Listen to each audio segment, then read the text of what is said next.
Después de la destrucción de Jerusalén en el 70 después de Cristo, Adriano, el emperador romano, construyó otra ciudad en el lugar que había ocupado Jerusalén y la llamó con su nombre. Más tarde erigió un altar a Júpiter, el dios romano, en el mismo lugar en el que había estado el templo judío. Entonces, para añadirle afrenta al daño, Adriano promulgó un edicto que les prohibía a los judíos practicar su antiguo ritual de la circuncisión. Y estas crueldades humillantes solo se podían soportar por la creencia de que el Mesías prometido pronto vendría a liberarlos de la opresión de los romanos.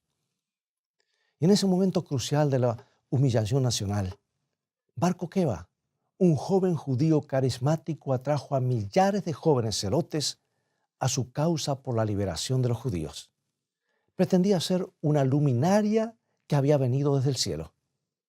Se autodenominaba el Mesías, el Libertador, pero no era más que un impostor, un fraude común.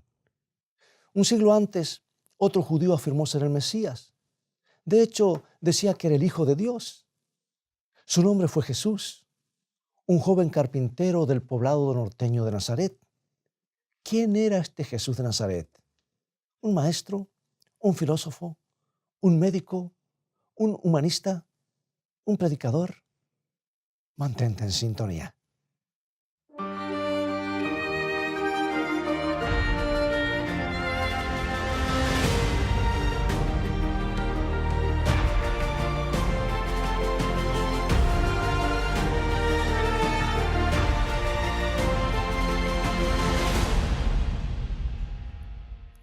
Cuando caminó por los polvorientos caminos de Palestina, quienes lo vieron quedaron impresionados por su presencia. Quienes lo escucharon exclamaron: ningún hombre habló jamás como este hombre. Vivió menos de 35 años sobre esta tierra, pero toda la historia se data a partir de su nacimiento. Un escritor resumió gráficamente la vida de Cristo en estas palabras, y cito, dice: 19 siglos han llegado y se han ido, y todavía es la figura central de la raza humana. Todos los ejércitos que alguna vez marcharon, y todas las naves que alguna vez navegaron, y todos los parlamentos que alguna vez se sentaron, y todos los reyes que hay reinando, no han afectado la vida del hombre sobre la tierra tanto como esa única vida solitaria. Tomado de un ensayo de una vida solitaria. Muy pocos están en desacuerdo con estos hechos históricos. Pero a menos, déjame decirte, que Jesús sea más que todo eso, no será el verdadero Jesús, el verdadero Mesías. Al igual que Bar Kokhba, Jesús afirmó que venía del cielo. Dice Juan 6:38, porque he descendido del cielo. Al igual que Bar Kokhba, Jesús dijo que había venido a libertar a los cautivos. Pero Jesús vino a libertar a los hombres de la culpa y el pecado por medio del amor, no por la fuerza. Pero eso no responde a la pregunta: ¿fue Jesús el Mesías? Muchos hombres aparecieron durante el primer siglo diciendo que era el Mesías. ¿Qué evidencia tenemos para probar que Jesús era quien decía ser? Bueno, Jesús mismo nos dio la respuesta cuando dijo: las Escrituras, ellas son las que dan testimonio de mí. Obviamente el Nuevo Testamento no se había escrito aún en los días de Jesús. Por lo tanto, lo que Jesús estaba diciendo era que el Antiguo Testamento prueba quién y qué es Él. El Nuevo Testamento, escrito después de la muerte de Cristo, es la historia de su vida, su historia registrada por sus contemporáneos. Bueno, vayamos a las profecías del Antiguo Testamento con respecto del Mesías, el Libertador, y veamos si la vida y la muerte de Jesús las cumplen con precisión. En las puertas del jardín del Edén, el Señor les dio a Adán y Eva la primera promesa de un libertador. Y al reprender a Satanás, la serpiente, el Señor dice lo que está en Génesis 3:15. Y pondré enemistad entre ti y la mujer, y entre tu simiente y la simiente suya. Esta te herirá en la cabeza, y tú le herirás en el calcañar. Y esto es lo que inspiró a uno de los artistas para colocar en los estudios. Escrito está ese cuadro de Jesús pisando la cabeza de la serpiente. En otras palabras, un día un niño nacerá y Él quebrantará el poder de Satanás. Pero al hacerlo, el libertador prometido recibiría una herida dolorosa. Y Eva esperaba que uno de sus hijos fuera aquel niño prometido. Muchas madres en Israel deben haberse preguntado si sus bebés recién nacidos no serían el prometido. 7 siglos antes del nacimiento de Cristo, Dios predijo por medio de Isaías cómo nacería el libertador. Isaías 7:14. Por tanto, el Señor mismo os dará una señal. He aquí que la Virgen concebirá y dará a luz un hijo y llamará su nombre Emmanuel. ¿Tuvo Jesús un nacimiento milagroso? Lucas escribe lo siguiente acerca del nacimiento de Jesús. Lucas 1:26 al 31. El ángel Gabriel fue enviado por Dios a una ciudad de Galilea llamada Nazaret, a una virgen desposada con un varón que se llamaba José, y el nombre de la virgen era María.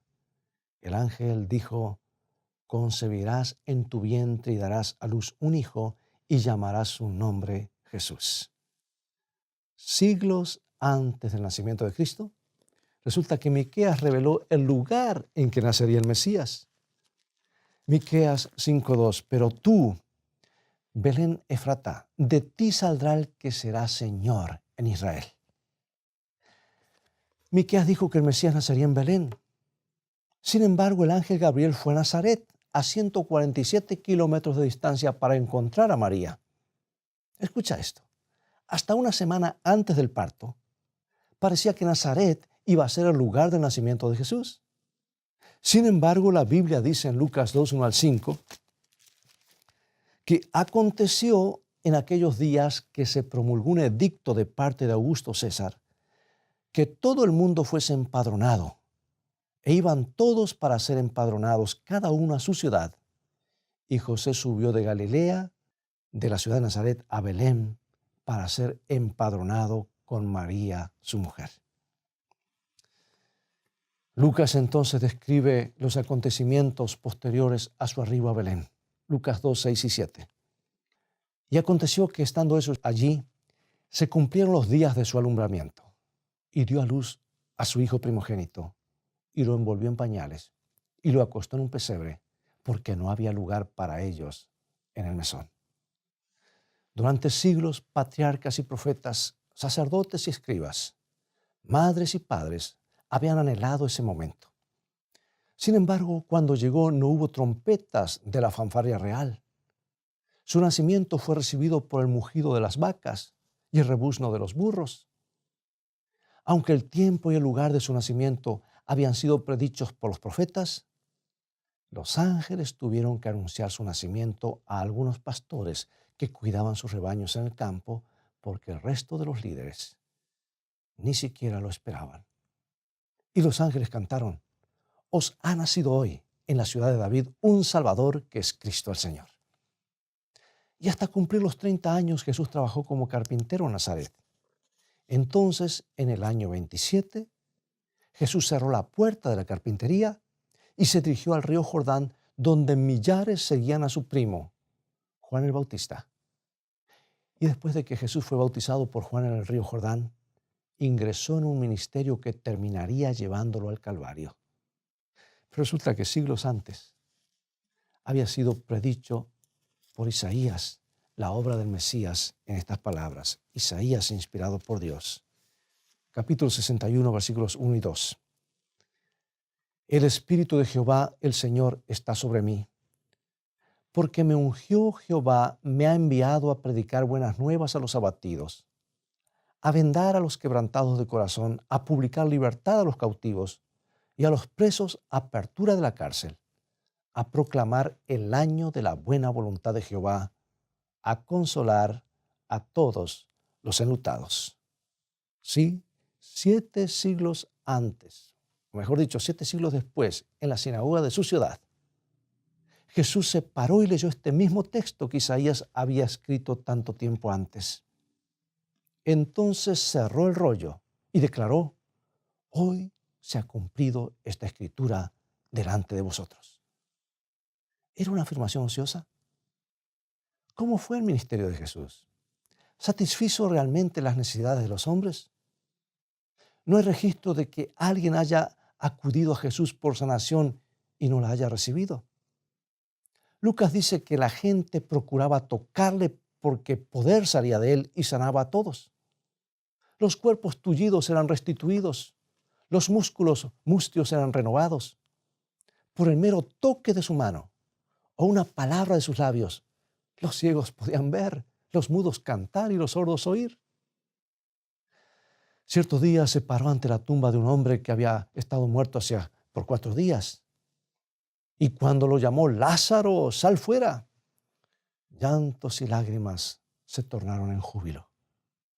Este era el ministerio típico de Jesús. Sus mensajes estaban llenos de gozo y optimismo. A los que estaban deprimidos les decía, andad con alegría. A los que estaban cargados les decía, no te preocupes, levanta el ánimo. Oh, no se turbe tu corazón. Jesús aceptaba a la gente tal como era, cualesquiera fueran sus fragilidades, y porque las aceptaba con amor y comprensión, eran transformados. Cierto día una mujer adúltera fue llevada ante Jesús por un grupo de acusadores que eran justos en su propia opinión, esperando que Jesús la condenara a muerte.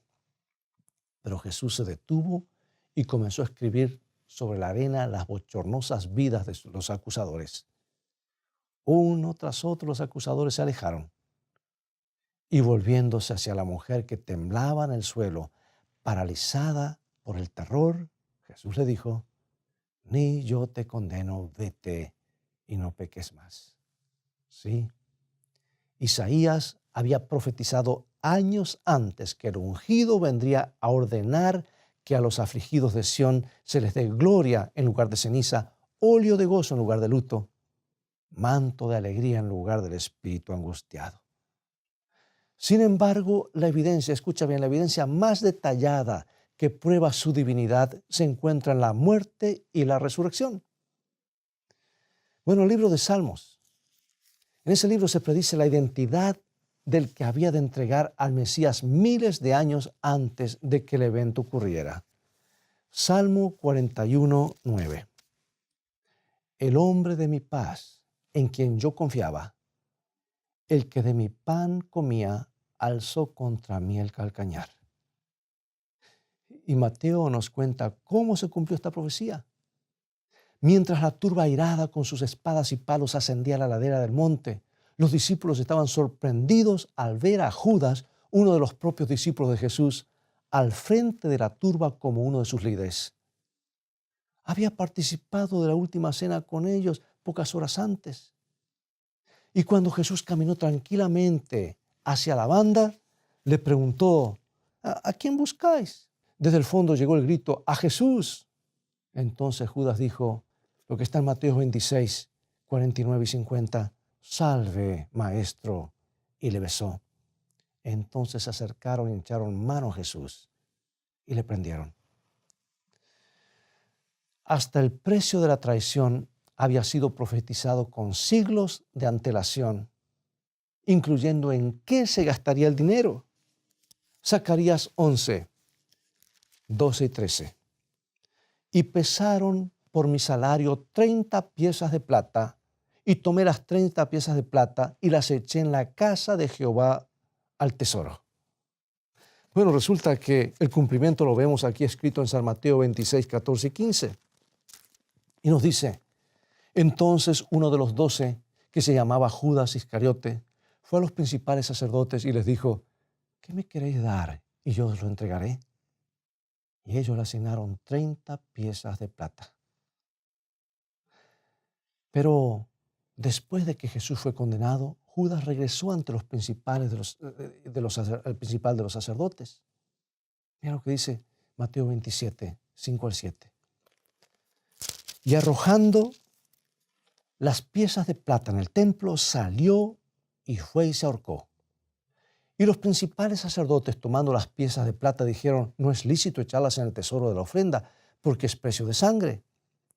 Y después de consultar, compraron con ellas el campo del alfarero para sepultura de los extranjeros. Y aquí una vez más, vemos cómo el Nuevo Testamento registra los cumplimientos de las predicciones del Antiguo Testamento. Solo el preconocimiento divino podría haber dado detalles tan precisos. Isaías había profetizado acerca del Mesías lo siguiente, capítulo 50, versículo 6. Di mi cuerpo a los heridores y mis mejillas a los que me mesaban la barba.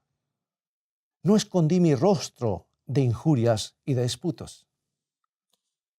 Bueno, y Mateo brinda detalles de aquella noche. Jesús, maniatado como un criminal común, fue llevado ante Caifás, donde lo juzgaron ilegalmente en medio de la noche. Mateo 26, 67. Entonces le escupieron el rostro y le dieron de puñetazos y otros le abofeteaban. En la mañana siguiente lo llevaron ante el gobernador romano Pilato. Pero cuando los falsos testigos testificaron contra él, Jesús no dijo palabra. Luego el rey Herodes se mofó de él y en una burla cruel lo vistió con las ropas reales.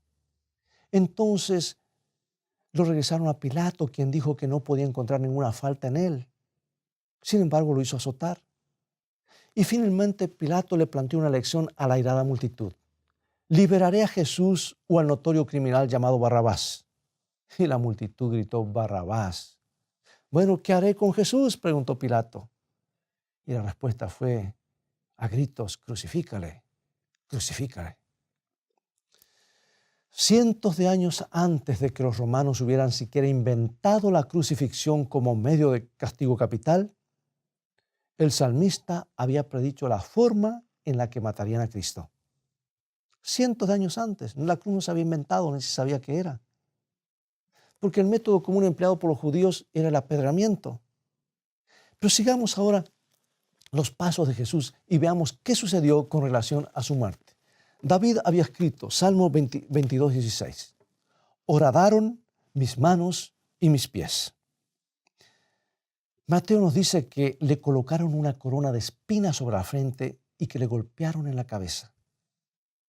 Y en el Calvario, Jesús les permitió a los soldados mansamente que introdujeran los clavos en sus manos y sus pies. El discípulo Tomás fue testigo de ello y después de la resurrección dijo, si no viere en sus manos la señal de los clavos y metiere mi dedo en el lugar de los clavos, no creeré. Cristo fue crucificado, sus manos y sus pies fueron atravesados por los clavos, cumpliendo la profecía del Antiguo Testamento. El rey David dijo qué sucedería con las vestiduras del Mesías 1000 años antes de la muerte de Jesús. Imagínate. Salmo 22, 18. Repartieron entre sí mis vestidos y sobre mi ropa echaron suertes. Y Juan, un testigo presencial, cuenta lo que sucedió en la cruz. En Juan 19, 23 y 24. Dice, tomaron sus vestidos e hicieron 4 partes, una para cada soldado. Tomaron también su túnica, la cual era sin costura, de un solo tejido de arriba abajo.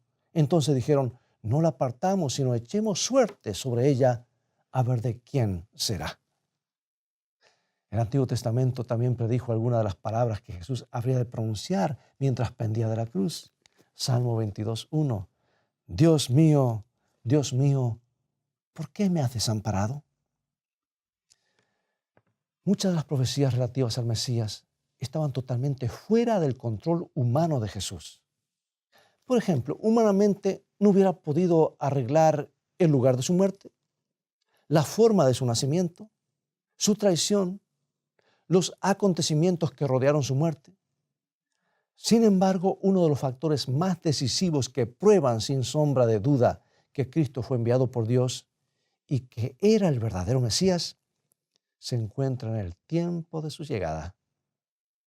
Porque después que los judíos fueron llevados a la cautividad de Babilonia, el ángel Gabriel le dijo al profeta Daniel el tiempo de la llegada del Mesías. Daniel 9:25.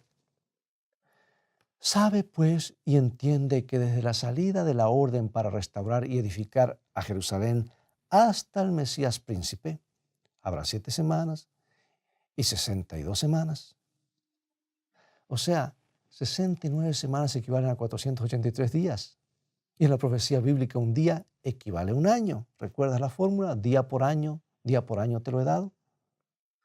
Así que habría 483 años desde la orden de restaurar y reconstruir Jerusalén hasta que apareciera el Mesías. Y mira, el decreto fue promulgado por el rey Artajerjes en el año 457 a.C.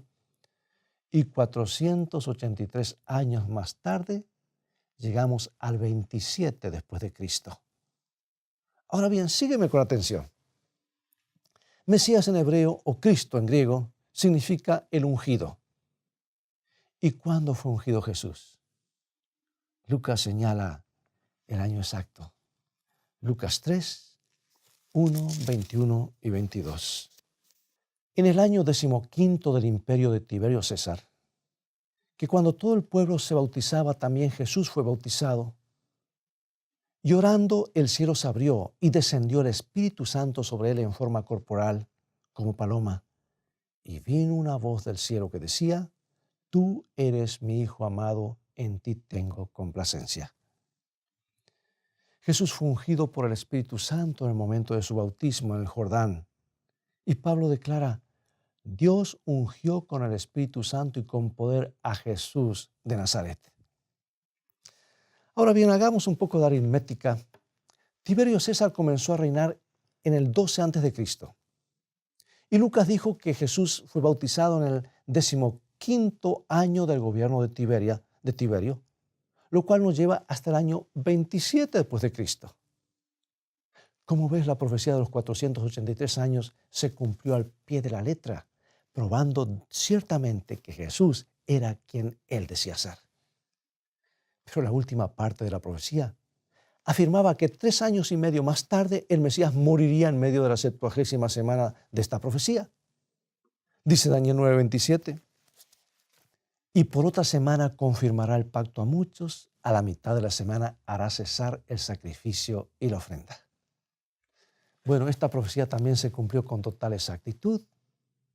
Jesús murió el 14 del primer mes del calendario judío en el año 31 después de Cristo. ¿Y sabes que Marcos registra lo que ocurrió en el templo en el momento en que Cristo murió? Marcos 15:38 nos dice: Entonces el velo del templo se rasgó en dos, de arriba abajo. O sea, ¿qué esto indica? O indicaba que los israelitas ya no necesitarían de sacrificios para demostrar su fe en el Salvador futuro. Porque el Mesías, el verdadero Cordero sacrificial, había sido sacrificado aquel día en el Calvario. Los sacrificios debían cesar. El apóstol Pablo había estudiado estas profecías del Antiguo Testamento. Y al reunir evidencia de testigos oculares de los eventos que rodearon la vida y la muerte de Cristo, le escribió a su joven amigo Timoteo que Cristo era más que un mero hombre. Y Pablo declaró lo que aparece en la primera carta a Timoteo, capítulo 3, versículo 16. Dios fue manifestado en carne, justificado en el Espíritu, visto de los ángeles, predicado a los gentiles, creído en el mundo, recibido arriba en gloria. Sí, Jesús fue verdaderamente quien dijo ser el Mesías. Amigo y amiga, cuando nuestro Señor colgaba en la cruz, con su espalda lacerada por el cruel castigo, sus manos y sus pies atravesados por clavos, su cabeza herida por las espinas, soportando las burlas y los insultos de la multitud, podría haber llamado a 10,000 ángeles para que destruyeran el mundo y lo liberaran, pero no hubiera podido salvarse a sí mismo y salvarnos a nosotros también. Oh, cuánto amor debería quebrantar nuestros duros corazones y orgullosos corazones.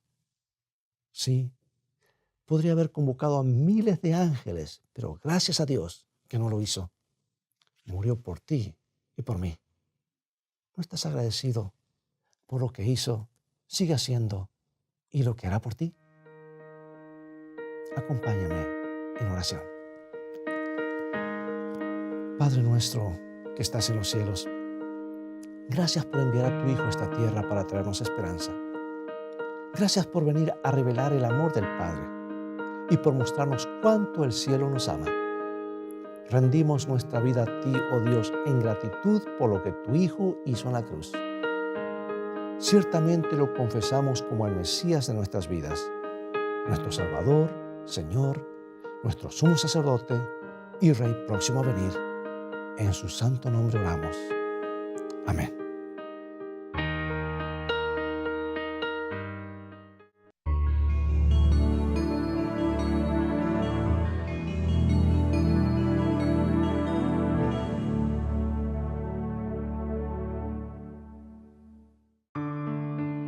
Nuestro Padre Celestial está esperando derramar sobre nosotros la plenitud de sus bendiciones. Es privilegio nuestro beber abundantemente en las fuentes del amor infinito. Qué extraño que oremos tan poco. Dios está pronto y dispuesto a oír la oración sincera del más humilde de sus hijos. ¿Por qué han de ser los hijos e hijas de Dios tan remisos para orar?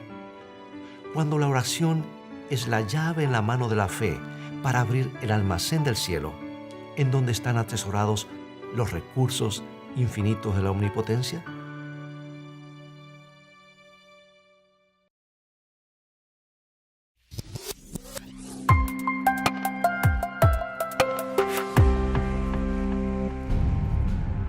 Querido amigo y amiga, la nueva serie de Escrito está, Fe a toda prueba, ya está disponible.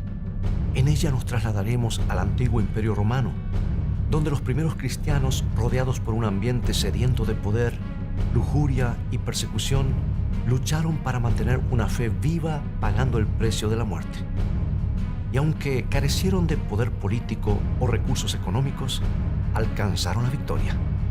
¿Cómo pudieron estos mártires soportar la tortura y el dolor? ¿Cómo mantuvieron viva la llama de la fe? Y aún más importante, ¿cómo puedes tú tener esa misma fe en la hora de la prueba? Fe a toda prueba. 5 temas que desafiarán tu fe. Adquiérela hoy mismo visitando la tienda de escritoestá.org o llamando al 423-362-5834.